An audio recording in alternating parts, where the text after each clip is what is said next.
Maria, gerbe della wada-da-da-da-da-da-da.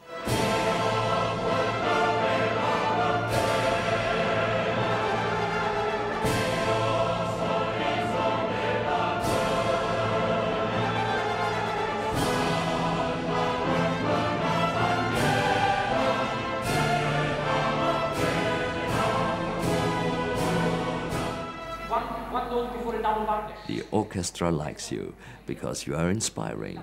Those were the words music director James Levine used to congratulate the conductor Friedrich Haider upon his auspicious debut at New York's Metropolitan Opera with Verdi's Rigoletto in the fall of 2006. Levine's compliment exemplifies what today's leading orchestras around the world all admire about Friedrich Haider. With his vitality and knack for motivating his peers, the Austrian conductor with Italian roots transcends the shop-worn cliché that pits conductor against orchestra. Psychokrimi. It is not simply the dynamic performances that make working with Haider a real treat, but also his intense and in-depth rehearsals. First, he beats him down to the ground. And then we come to Gustavo, and he wants to go out, and then there's no, rimani, no, stay. And he grabs him again, stay. And this is the chord, the second after G. Bah! You know, it is piano, but we said mezzo forte, and it has to have an attack. Not an accent, but an attack. Bah! Rimani. Friedrich Haider is considered one of the most flexible vocal conductors working in the world today. For him, the oft-lauded breathing and phrasing with the singer is a given, whereby his top priority is the characteristic way he configures a piece, his tireless search for expression. Später, wenn du sagst, Joe Macorat, super Farbe, und jetzt nervöser und heftiger, Maniketa Corravi. Kannst du das mehr so knacken? Es ist wie immer eine Freude. As always, it is a pleasure. Maestro Haider plays the piano wonderfully, always knows inside and out whatever score we're working on, and immediately notices when a singer's expression in a phrase or aria just doesn't quite get there. Und glaubt darin, einen Ausdruck zu haben, dass es nicht. We sometimes have to exaggerate like crazy so the audience understands what we're trying to do. And we singers will often think we're doing fine, but it turns out it's just not good enough. And Haider realizes that immediately. Und merkt sofort.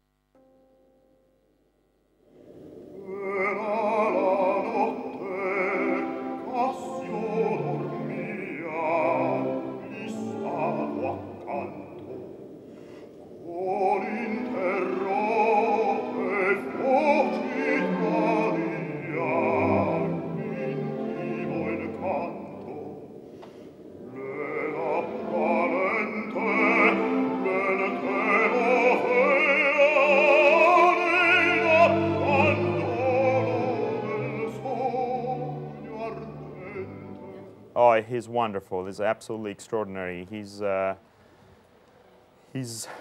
I've learned so much from working with him and doing this opera, and the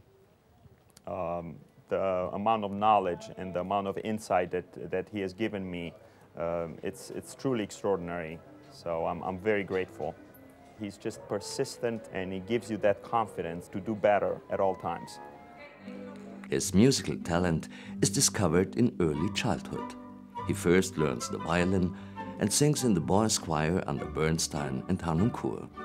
The Viennese painter and sculptor Ernst Fuchs becomes his mentor and exposes him to the depth and range that art has to offer. The 10-year-old is overwhelmed by a world filled with fantasy and surrealism he never knew existed. It is also Ernst Fuchs who introduces Haider at this early stage in his life to the world of literature, philosophy, and theater.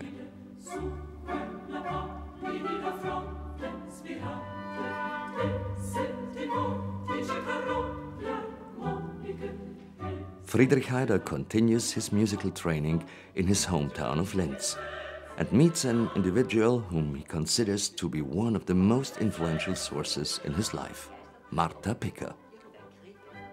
In my